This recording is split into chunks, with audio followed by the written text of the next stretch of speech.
नमस्कार. ठरलं तर मग मालिकेचा आजचा रिव्ह्यू तुम्ही पाहत आहात. तर आता सायली आणि प्रतिमा दोघीही झोपलेल्या असतात, पण सायलीला मात्र आता लहानपणीचं तिचा वाढदिवस साजरा करतानाचे तिचे आईवडील वगैरे तिला आता स्वप्नामध्ये दिसत असतात. तर हेच सेम स्वप्न आता तिकडे प्रतिमाला देखील दिसत असतं. तर सायली एकदम स्वप्नातच आई असं जोरदार ओरडतच ती झोपेतनं उठते आणि तिच्या आवाजाने अर्जुन देखील जागा होतो. तर त्याच वेळेला इकडे प्रतिमा देखील हेच स्वप्न पाहत असते आणि ती देखील अशीच दचकून जोरात तन्वी असं ओरडते आणि झोपेतून जागी होते. तिच्या आवाजाने रविराज देखील जागा होतो. रविराज तिला पाणी प्यायला देतो आणि विचारत असतो, अगं काय झालं, काही स्वप्न वगैरे पडलं का तुला? तेव्हा प्रतिमा सांगत असते, हो नाही, आता मी झोपणार नाही आहे, आता तशीही पहाट होत आली आहे, मला खूप छान स्वप्न पडलं. आज तन्वीचा वाढदिवस आहे का हो? ती असं रविराजला विचारत असते. तर रविराजला मात्र खूप आनंद होतो की प्रतिमाला आता जुन्या गोष्टी आठवायला लागलेल्या आहेत. तेव्हा प्रतिमा सांगते, मला स्वप्नामध्ये दिसलं की आपण तन्वीचा वाढदिवस कसा लहानपणी साजरा करत होतो ते. तर आपण केक कट करत होतो, एकमेकांना भरवत होतो आणि सर्वजण खूप खुश होतो आपण. आणि तेवढ्यातच प्रतिमा पाहते तर तिचं मंगळसूत्र तुटलेलं असतं. ती ते काढून आता रविराजच्या हातात देते व सांगते की मागच्या वेळेस कसं छान जोडलं होतं तुम्ही, तसंच जोडून द्या आता मला. त्यावर रविराजही खूप खुश होतो व त्याला आठवतं की आता प्रतिमाला फक्त तन्वीच्याच नाही तर रविराजच्या सुद्धा जुन्या गोष्टी आठवायला लागलेल्या असतात, म्हणून तो मात्र खुश असतो. तर इकडे सायली देखील झोपेतून दचकून जागी झालेली असते आणि आता तिच्या आवाजाने अर्जुनसुद्धा उठलेला असतो. तेव्हा सायली सांगते की मला आईबाबांबद्दल स्वप्न पडलं, मला त्यांचे चेहरे आणि आवाज मात्र काही ऐकू येत नाही. असं जर झालं असतं तर ते समोर येता क्षणी मी त्यांना ओळखलं असतं. त्यावर अर्जुन सांगतो की पण आता समोर जे आहेत तेच तुझे आईबाबा आहेत म्हणून. तर तन्वी मात्र इकडे आरामात झोपलेली असते. तिचा डोळा उघडतो आणि समोर पाहते तर काय, अश्विन मस्त सगळी रूम सजवलेली असते त्याने आणि तो मस्त फुलांचा बुके घेऊन, फुगे वगैरे हातामध्ये घेऊन उभा असतो तन्वी समोर. आता झोपेतून उठल्यावर हे सगळं पाहिल्यानंतर तन्वीच्या लक्षात येतं, हो म्हणजे आज सायलीचा वाढदिवस असतो, तर बरोबर आहे आणि आता हा दिवस आयुष्यभर माझा वाढदिवस म्हणून सेलिब्रेट होणार आहे. तर आता ती उठल्यावर अश्विन लगेचच तिला बर्थडे विश करतो आणि तिला ते फुलांचे बुके वगैरे फुगे वगैरे तिला गिफ्ट करतो. तेव्हा अश्विन तिला सांगतो की अगं आज तुझा वाढदिवस आहे ना, त्यासाठी ना मी तुझ्यासाठी मस्त सरप्राईज प्लॅन केलं होतं. एक छान असा ड्रेस ऑर्डर केला होता मी तुझ्यासाठी. अगं पण त्या ड्रेसची डिलिव्हरीच नाही झाली आज, आता तो उशिरा येईल. खरं तर माझंच चुकलं, मीच तो ड्रेस थोडासा लवकर ऑर्डर करायला पाहिजे होता, म्हणजे वेळेवर पोहोचला असता तो ड्रेस. त्यावर तन्वी सांगते की अरे ठीक आहे, इतकं काही नाही वगैरे. त्यावर तन्वी मस्त सांगत असते, आज आपण वाढदिवस माझा एकदम छान सेलिब्रेट करू, आपण बाहेर जेवायला जाऊयात, लॉंग ड्राईव्हला जाऊयात, येताना मस्त आईस्क्रीम खाऊयात वगैरे. पण अश्विनचा चेहरा मात्र पडतो. तेव्हा तो तन्वीला बोलतो की तन्वी, आज तुझा वाढदिवस आहे पण घरामध्ये ही गोष्ट कोणाला देखील माहीत नसेल.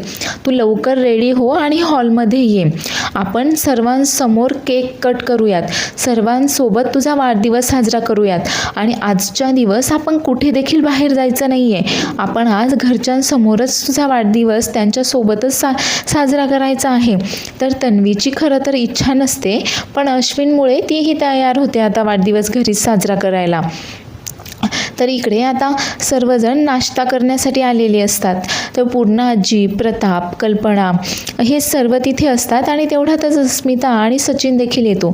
तर सायली आपली किचनमध्ये चहा कॉफी वगैरे बनवत असते. आता अस्मिता आल्या सायलीला आवाज देते की सायली माझी कॉफी आण, पण सायलीचं मात्र तिच्याकडे लक्षच नसतं आणि ही गोष्ट आता कल्पना आणि पूर्णा आजीच्या लक्षात येते. त्यावर पूर्णा आजी सायलीला आवाज देऊन बोलते, अगं अस्मिताला कॉफी देतेस ना? त्यावर आता सगळ्यांसाठीच कॉफी घेऊन येते सायली. तोपर्यंत अर्जुन देखील तिथे आलेला असतो. आता अस्मिताला मात्र ती कॉफी हातामध्ये देते, पण अर्जुनचा कॉफीचा मग मात्र ती तसाच टेबलवर आपटते, त्याच्या हातात न देताच तशी निघून जाते. आता मात्र या दोघांचं भांडण झालंय काहीतरी, हे मात्र सगळ्यांच्याच लक्षात आलेलं असतं. त्यावर अस्मिता विचारते, अर्जुन, अरे तुमचं काही भांडण झालंय का? त्यावर अर्जुन बोलतो, नाही काही नाही तसं. तेव्हा प्रताप बोलतो, अगं अस्मिता, या दोघांचं जरी काही भांडण झालं तरी अर्जुन आपल्याला थोडीच ना सांगणार आहे. त्याचं काय आहे ना की सगळेच नवरे बायकांना खूप घाबरतात आणि त्याने जर आपल्याला सांगितलं मग तर त्याची बायको त्याच्यावर अजूनच चिडेल. त्यावर सचिन बोलतो, म्हणजे सगळेच नवरे त्यांच्या बायकांना असे घाबरतात का? त्यांच्या रागाची भीती वाटते का नवऱ्यांना? मला तर वाटलं होतं हे फक्त माझ्याच बाबतीत होतं की काय. त्यावर अर्जुन आणि प्रतापही त्याला हसतच सांगतात, अरे हो, असंच असतं. तर कल्पना मात्र सर्वांना आता नाश्ता देत असते.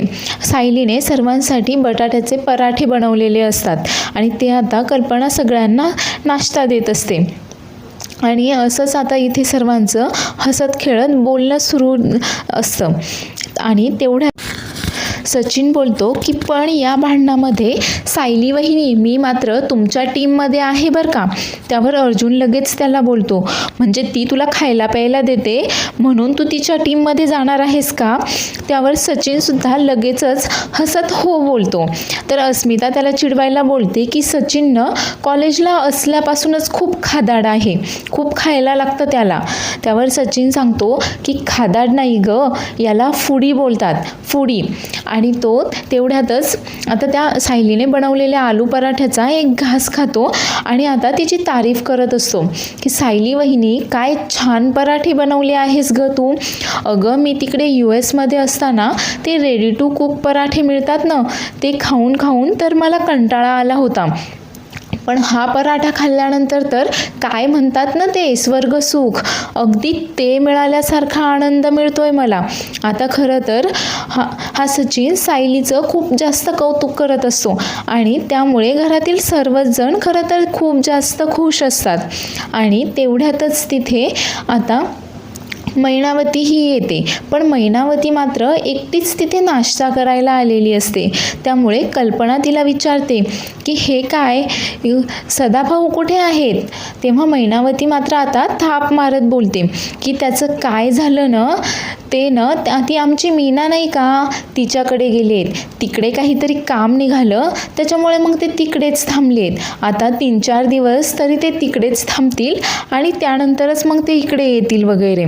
आणि आता मैनावती बोलते, तिची खरं तर मनातच विचार करत असते की आता सायली त्या मावशीच्या खोट्या पत्त्याबद्दल, फोन नंबरबद्दल आता मला विचारेल, त्यापेक्षा इथे थांबायलाच नको. तेव्हा कल्पना तिला नाश्त्यासाठी बसायला सांगते, तर मैनावती बोलते की मी माझ्या खोलीमध्ये जाऊन नाश्ता केला तर चालेल का? नाही, त्याचं काय आहे ना की मला बरं नाही वाटत आहे. त्यावर पूर्णा आजी तिला विचारते की नक्की काय झालं तुम्हाला? तेव्हा मैनावती सांगते की काही नाही हो, थोडंसं बरं नाही वाटत आहे, जरा वेळ झोपले ना की मग बरं वाटेल. त्यानंतर कल्पनाही आता तिला नाश्त्याची प्लेट देते, पण आता प्लेटमध्ये एकच पराठा पाहून तिचं काही मन भरत नाही. ती आता त्या पराठ्याच्या डब्यांमधनं पटापट असे पराठे उचलते. तर सर्वच जण आता एकदम आश्चर्याने तिच्याकडे पाहत असतात की ही, आणि वर जाताना बोलते की बस एवढ्यात भागवून घेईला मी. आता खरं तर अस्मिता, अर्जुन वगैरे सगळेच अवाक होऊन एकमेकांकडे पाहत असतात. तर अर्जुन मात्र सायलीकडे पाहत असतो आणि सायलीला तिचं हे वागणं अजिबात देखील पटलेलं नसतं.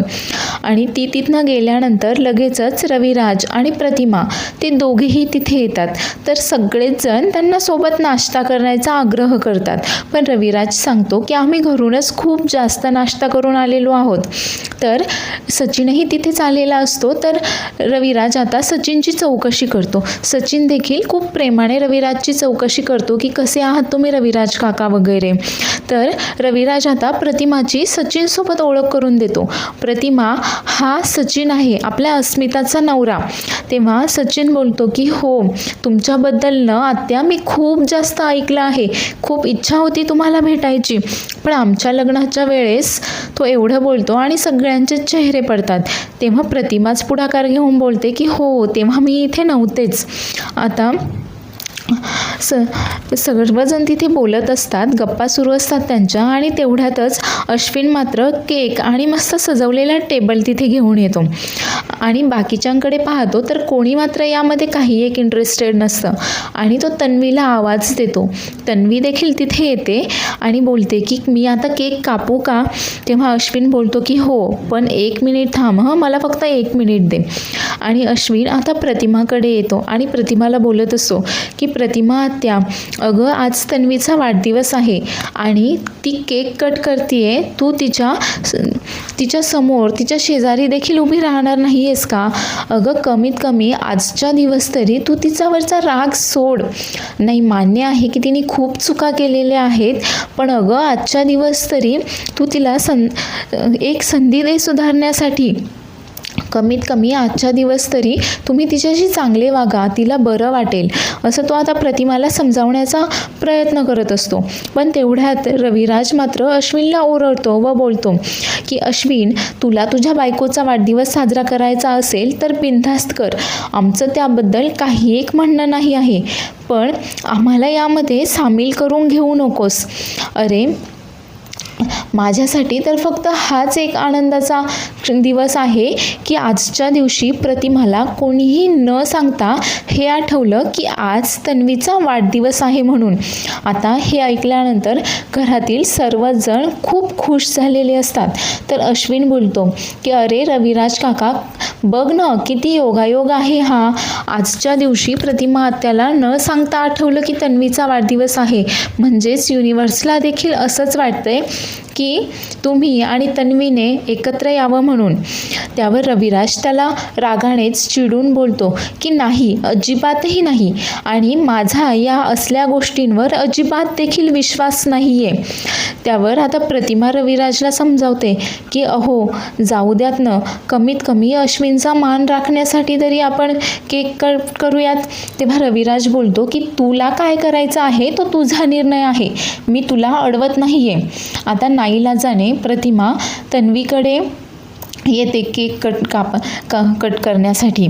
तर अश्विन आता मस्त हॅपी बर्थडे विश करत असतो, गात असतो, आणि तन्वी केक कापते आणि बोलते की आई, तुम्हाला केकसुद्धा नाही भरवणार का?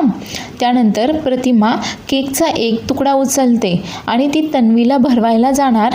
तेवढ्यातच सायली आणि प्रतिमा दोघींनाही एकदम लहानपणे एकच गोष्ट आठवायला लागते की ती लहानपणीची तन्वी जी असते ती बोलत असते की आई, अगं मला केक भरव ना, आई मला केक भरव ना. हेच शब्द आता दोघींच्याही कानावर घुमत असतात. तर सायलीला मात्र आता त्रास सुरू होतो. प्रतिमा मात्र तन्वीला केक न भरवता तो केक तसाच सायलीकडे घेऊन येते आणि घरातील सर्वच जण आश्चर्याने तिच्याकडे पाहतच बसतात. तर प्रतिमा आता सायलीला केक भरवते. त्यानंतर मात्र सर्वच खूप खुश होतात. तर सायली मात्र खूप भारावून गेलेली असते आणि तिच्या कानांवर आता पुढचे शब्द घुमायला लागतात. आई, अगं बाबांना पण केक दे ना, आई, अगं बाबांना पण केक दे ना. आणि सायली तिच्या नकळतपणे आता प्रतिमाचा हात धरते आणि प्रतिमाला रविराजकडे घेऊन जाते आणि ती आता रविराजला केक भरवते. तर हे सगळेच जण खूप अवाक झालेले असतात आणि या दोघींकडे पाहत असतात की या दोघींचं नक्की चाललंय तरी काय. मात्र या सगळ्या गोष्टींमुळे अश्विन आणि तन्वी दोघांचाही एकदम तिळपापड झालेला असतो आणि आता प्रतिमाला लहानपणीच्या खूप जास्त गोष्टी जुन्या आठवायला लागल्या आहेत. हे ऐकून तर तन्वी मात्र खूपच चिडलेली असते. खरं तर ती घाबरलेली असते की आता आपलं काही खरं नाही, प्रतिमाला आता बऱ्याच जुन्या गोष्टी आठवायला लागल्या आहेत, त्यामुळे सायलीच तिची मुलगी आहे हे तिला समजायला जास्त वेळ लागणार नाही म्हणून. तर आता प्रतिमाने रविराजला केक भरवल्यानंतर प्रतिमा लगेचच रविराजला बोलते की रविराज, तुम्हाला आठवतं का लहानपणी तन्वीसुद्धा असाच माझा हात पकडून तोच केकचा तुकडा तुम्हाला भरवायची. आता प्रतिमाला इतक्या जास्त जुन्या गोष्टी आठवत आहेत म्हटल्यानंतर रविराज आणि सायली दोघेही खरं तर खूप खुश असतात. तन्वी मात्र पुरती घाबरून गेलेली असते आणि आता आपलं काय होणार, आपलं पितळ लवकरच उघडं पडेल या कल्पनेनेच ती खूप घाबरलेली असते. तर पुढील भागामध्ये आपण पाहणार आहोत की सायलीला आता त्या लहानपणीच्या गोष्टी आठवल्याने त्रास होत असतो. त्यामुळे अस्मिता तिला बोलते की मी तुला तुझ्या खोलीमध्ये सोडते. त्यावर सायली बोलते की मी इथे सर्वांमध्ये थोडा वेळ थांबते, मला बरं वाटेल. तर आता तन्वी मात्र खूप चिडते आणि सायलीवर आरोप करायला लागते की हो, माझ्या वाढदिवसाच्या दिवशीसुद्धा सगळं लक्ष कसं स्वतःकडे ओढून घेतलंस बरं तू, खूप छान वाटत असेल ना तुला, आणि परत एकदा माझ्या आईला तू माझ्यापासून दूर केलेस. माझी आई थोडी माझ्याशी बरी वागायला आली की तू येतेचस मध्ये. तर रविराज मात्र खूप चिडतो आणि तन्वीला ओरडतो. तर इकडेही समीरा आता सचिनची वाट पाहत असते आणि अर्जुन आणि सचिन आता दोघेही जात असतात. तेवढ्यातच सचिन अर्जुनला बोलतो की अर्जुन तू मला इथेच सोड, मी नंतर आता कॅब करून इथून पुढे जातो. तर अर्जुन पुढे जातो पण त्याची मीटिंग मात्र कॅन्सल होते. त्यामुळे तो त्याच रस्त्याने परत वळून येतो आणि त्याच वेळेला तो सचिनला एका मुलीसोबत म्हणजेच त्या समीरासोबत गाडीमध्ये पाहतो आणि रंगेहात पकडतो. त्यामुळे आता या सचिनचं सत्य काय आहे हे अर्जुन समोर येईल का, सचिन काय आहे, काय व्यक्ती आहे हे अर्जुन त्याला ओळखेल का, हे पाहण्यासाठी पुढील एपिसोड पाहायला विसरू नका आणि चॅनेलला सबस्क्राईब करायला देखील विसरू नका.